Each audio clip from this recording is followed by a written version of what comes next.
Good morning, this is Anthony with the Dad Outnumbered, and I have another oldie but goodie.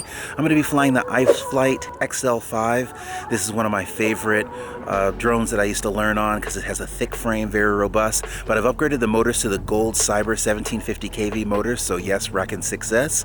Let's take a look at how I did today.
Got to love that XL5. That thick frame is really robust, gives you that weight that you need to throw it into tricks and let it really kind of carry itself.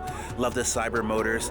The little bits of a step up over the stock motors, and I love them. They're really smooth, good spin up. Can't beat it. Well, if you like this video, please like and subscribe, leave a comment. Tell me what your favorite iFlight drone is or what your favorite 5-inch drone is. Looking forward to hearing you in the comment section, and fly safe.